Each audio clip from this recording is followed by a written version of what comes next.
19 जी सुरुवात झाली, 19 महाराष्ट्रातल्या जनतेचा कौल काय, तर राज्यात भारतीय जनता पक्ष आणि शिवसेनेला पूर्णपणाचं बहुमत मिळालं होतं. राष्ट्रवादी काँग्रेस पक्ष, काँग्रेस आणि आमच्या मित्र पक्षाला आम्हाला विरोधात बसायचा कौल महाराष्ट्रातल्या जनतेने दिला होता. असा 19चा कौल होता. 105 भाजप, 56 शिवसेना थेट, असे 161 अधिक त्यांचे मित्र पक्ष, 250चं बहुमत होतं. आता त्यांच्यामध्ये त्यावेळेला वाद तयार झाले, त्यातून पुढचं रामायण घडलं. त्याला काय करणार? राष्ट्रवादीचं चिन्ह मिळालं, राष्ट्रवादीचं नाव मिळालं, पण लोकसभेमध्ये त्याचा तुम्हाला प्रभाव, त्याचा फायदा झाला नाही. उलट शरद पवार गटाला अधिक फायदा झाला. याकडे तुम्ही कसं पाहता? एक असं आहे, 8 आले, चांगल्या संख्येने आले. 10 पैकी 8 आले. मी ऑनेस्टली बोलते, मी काय कुठल्या वेगळ्या इथून बोलत नाही. स्ट्रायकिंग रेट नक्कीच चांगला राहिला.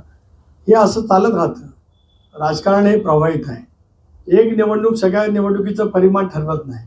ठीक आहे, त्या निवडणूक यावेळची लोकसभेची निवडणूक, तुमचं वय किती आहे मला माहीत नाही, म्हणजे वाईट अर्थाने घेतलं असं घेऊ नका. अनेक लोकसभेच्या निवडणुका नॅशनल लेवलच्या लढल्या गेल्या. यावेळेला महाराष्ट्रातली लोकसभेची निवडणूक नॅशनल इश्यू होते, पण ते कमी राहिले आणि महाराष्ट्रातल्या अनेक इश्यूची चर्चा अधिक आहे.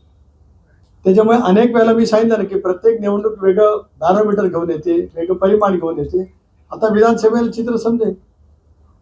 आम्ही बदलू, आम्ही अधिक लोकांच्या बरोबर पोहोचण्याचा प्रयत्न करू. काय चुकलं आहे ते दुरुस्त करू. गेल्या काही दिवसांमधलं जर आपण थोडंसं ऑब्झर्वेशन केलं तर बऱ्याच ठिकाणी बऱ्याच बैठकांना अजित पवारांची अनुपस्थिती, किंवा आपण जर वेगवेगळ्या मतदारसंघात बघितलं तर भाजप आणि राष्ट्रवादी याच्यामधला संघर्ष, तर पुढे अजित पवारांना असं एकटं पाडण्याचा प्रयत्न महायुतीमध्ये केला जातो असं तुम्हाला वाटतं? असं बिलकुल नाही, एकटं पाडलं जात नाही. आम्ही महायुती म्हणून एकत्रितच आहोत, एकत्रित राहणारच आहोत. ठीक आहे, प्रत्येक ठिकाणी गेले अनेक वर्षाचा वैचारिक संघर्ष असल्यामुळे कुठे कुठे एखादी प्रतिक्रिया उमटत असेल, त्याच्या आमच्या ऐक्यावरती काही परिणाम नाही. एक आणि दादांची अनुपस्थिती कुठे राहिली तेवढे जर का मला कळलं तर जरा थोडा माझ्या ज्ञानात भर पडेल. आता बघा कुठल्या कुठे गेला तुम्ही, नाही त्याचा नाही ह्याचा काय, तुम्ही जे म्हणता त्याचा काय संबंध नाही. ऐका, मी बोलतो त्याच्यावरती, मी त्याच्यावरती सांगतो.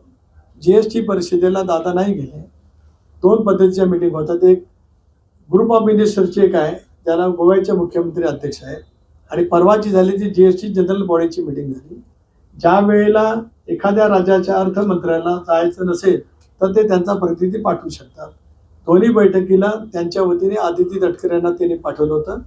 मी काय मुलगी म्हणून म्हणत नाही, पण तिथे महाराष्ट्राचे जे प्रश्न मांडायचे होते ते दादांनी पाठवलेल्या प्रतिनिधींनी योग्य पद्धतीने मांडले. तिथे नाही गेले म्हणजे काय फार मोठा काय केलं अशाचा काय भाग नाही. आता काही रत्नांना काहीतरी विषय लागतच असतो.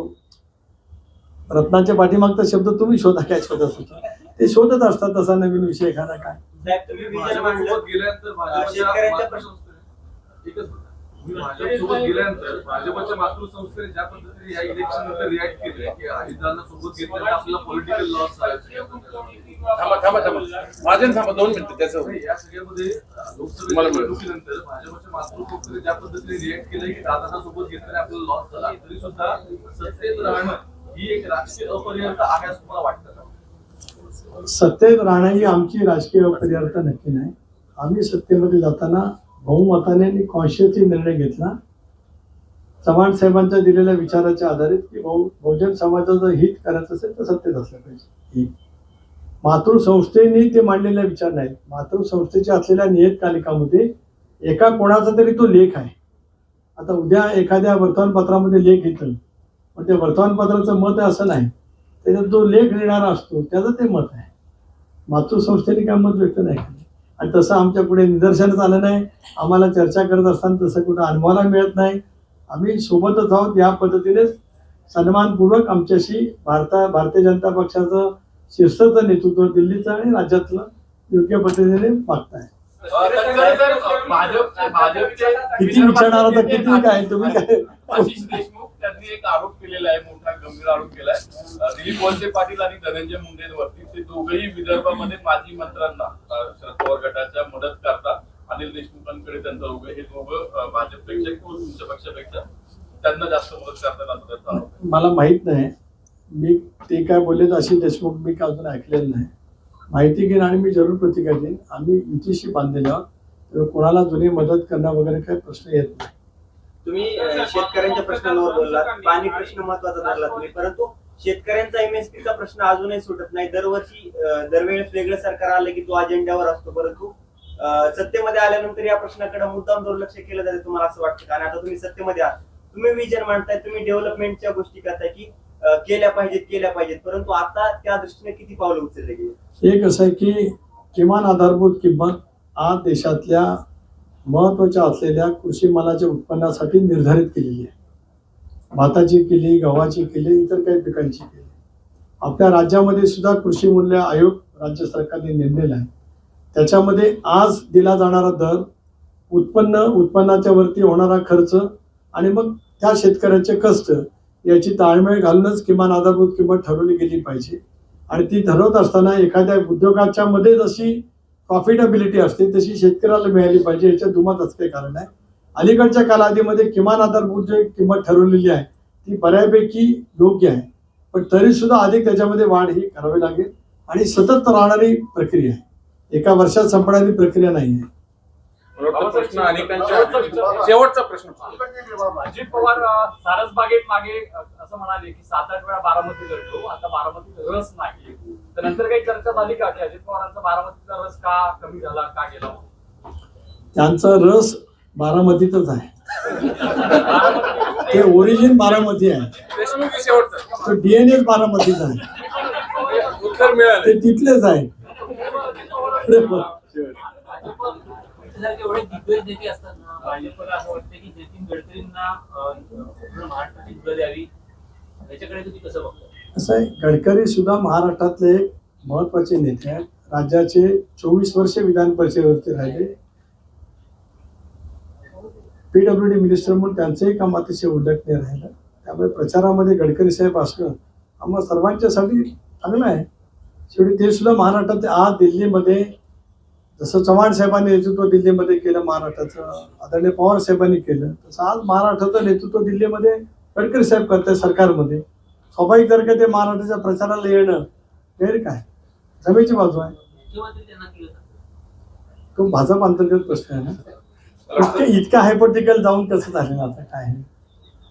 प्रश्न खूप आहेत, पण आता वेळेच्या मर्यादेमुळे आपण इथंच थांबतोय. मी सरचिटणीस मॅडमला विनंती करेल त्यांनी आभार प्रदर्शन करावं. परकीय गुंतवणूक यायला पाहिजे, एवढे कसं होतं राज्यात. परकीय गुंतवणूक यायला मेन जंगली ज्या चालू आहेत, चालतात येतात हिंदू असतात, तर त्या परिस्थितीत येणार का परकीय? नाही काय दंगली का. हिंदू मुस्लिम एक असं आहे, या देशामध्ये सामंजस्याचं वातावरण आहे, टिकलंच पाहिजे. कदाचित कुठल्या भागामध्ये काही वेळेला काही तणाव निर्माण होत असेल, त्याच्यामुळे आपल्या देशातल्या परकीय गुंतवणुकीला कुठे अडचकाव आलाय असं मला स्वतःला वाटत नाही. तुमच्याने माझ्या महाराष्ट्रामध्ये सुद्धा परकीय गुंतवणूक येण्याचं प्रमाण दरवर्षी ग्राफिकली वाढत आहे. तर काही घटना घडत असतील तर त्या थांबल्याच पाहिजेत, त्याच्यात दुमत असं काही कारण नाही. सामाजिक सामंजस्य टिकलं पाहिजे, नाही तर अधिक गहिरं झालं पाहिजे.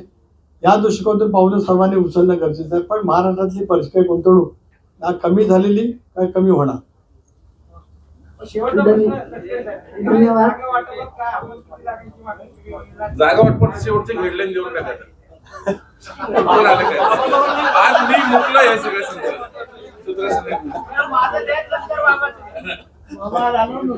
गणपती रायाला माझी काळजी आहे की त्यांनी आज ह्यांना वरती ठेवलं. आजचा दिवस तसा जाऊ द्या, मग उद्या त्या विषयावरती बोलू. मी मगाशी सांगितलं की आम्ही जागा वाटपात खूप पुढे गेलोय, सन्मानपूर्वक गेलोय, एकजुटीने गेलेलो आहोत एवढंच सांगतो. आणि काही दिवसामध्ये आम्ही ती जाहीर करू. धन्यवाद सर.